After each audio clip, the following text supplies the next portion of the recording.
नमस्कार मित्रों, पीपी जाडेजा का जय माता जी। दोस्तों, आज एक दृष्टांत के माध्यम से एक बात आपके सामने रखता हूँ। एक राजा थे और एक दिन उसने अपने सारे सलाहकारों को बुलाकर राजा ने एक बात बताई कि देखो, मुझे एक ऐसा बीज मंत्र चाहिए जिसमें सारे जीवन की प्रज्ञा समा जाए।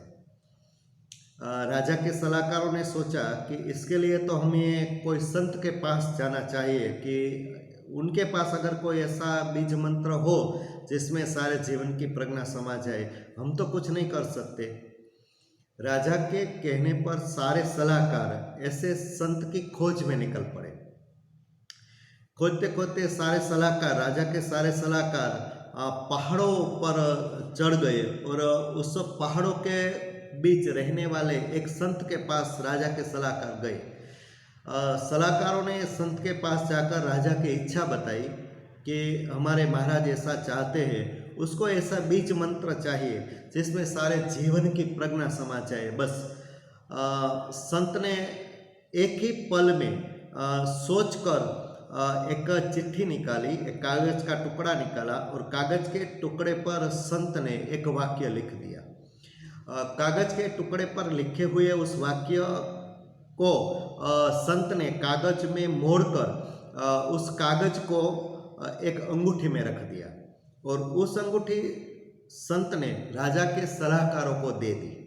और संत ने सलाहकारों को कहा कि ये अंगूठी अपने महाराज को भेंट करना और अपने महाराज से बोलना कि इस अंगूठी को उत्साहवश खोले मत, उसको उत्साहवश पढ़ने की कोशिश भी न करे। लेकिन उनके जीवन में, मतलब अपने राजा के जीवन में कोई ऐसी परिस्थिति आ जाए, ऐसी संकट की घड़ी आ जाए, तब ये अंगूठी खोलकर अंगूठी में रखे हुए कागज के टुकड़े को निकालकर उसमें मैंने जो बीज मंत्र लिखा है उसे तब जाके पढ़ना। राजा के सलाहकार तो खुश हो गए, अंगूठी लेकर राजा के पास पहुंच गए और सलाहकारों ने राजा को अंगूठी दी और अंगूठी देकर साथ संत ने दी हुई सलाह भी दी और आदेश भी दिया। राजा भी बड़ा आज्ञाकारी थे, उसने संत का वादा निभाया। अंगूठी अपने हाथ में पहन ली लेकिन कभी भी उसे खोली नहीं।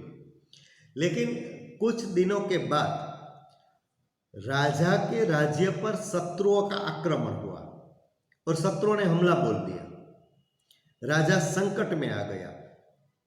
शत्रुओं से अब राजा युद्ध नहीं कर सकता था, इसलिए राजा ने सोचा कि अब जान बचाने के लिए यहाँ से निकल जाना जरूरी है।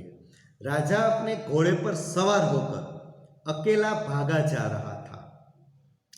भागते भागते राजा एक ऐसी जगह पर पहुंच गया जहां से राजा अब आगे नहीं जा सकता था, क्योंकि आगे हजारों फीट गहरी खाड़ी थी और पीछे शत्रुओं की सेना आ रही थी, क्योंकि शत्रुओं की सेना की आवाज स्पष्ट सुनाई देती थी। राजा ने सोचा कि आगे गहरी खाई है और पीछे शत्रु है, अब मैं क्या करूं? आगे जाऊं तो भी मर जाऊंगा, पीछे लौटो वापस जाओ तो शत्रुओं के हाथों मर जाऊंगा। राजा ने पहले तो सोच लिया कि अब इस गहरी खाई में कूदकर अपनी जान दे दूं, शत्रुओं के हाथ से मरना यह बेहतर है।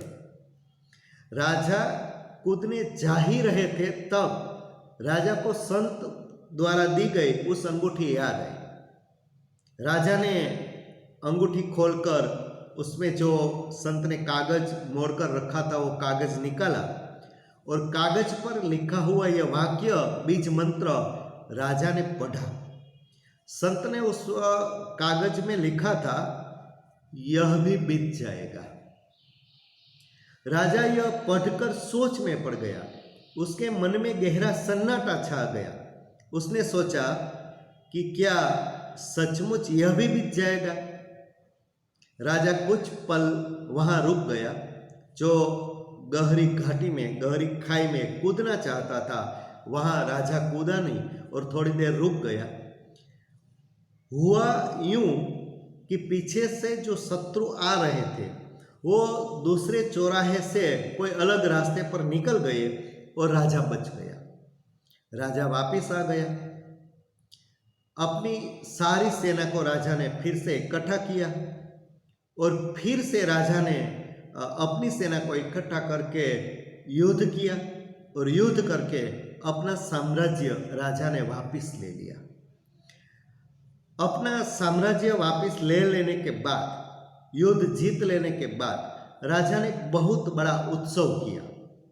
और राजा जब अपने साम्राज्य की जीत की खुशी में उत्सव मना रहे थे तब राजा को अहंकार पैदा हुआ और राजा ने सोचा कि मेरे जैसा कोई नहीं है, क्योंकि मैंने युद्ध जीत लिया। अब मैं इस दुनिया का सबसे बड़ा सम्राट हूं, इस दुनिया का मैं सबसे बड़ा राजा हूं, अब मुझसे कोई नहीं जीत सकेगा।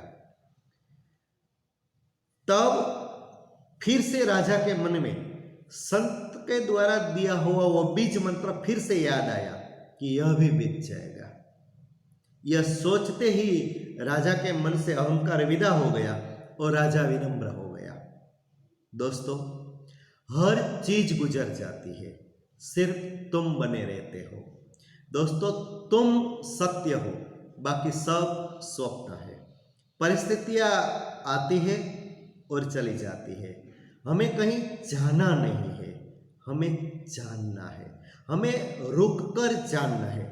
जो परिस्थिति आज है वो भी चली जाएगी, जो परिस्थिति कल आने वाली है वो भी चले जाएंगे, क्योंकि प्रत्येक दिन के घंटे तो 24 ही होते हैं, वो सुख के हो या दुख के हो। बस हमें सिर्फ धैर्य धारण करके रुकना है, परिस्थितियों को जानना है। अस्तु।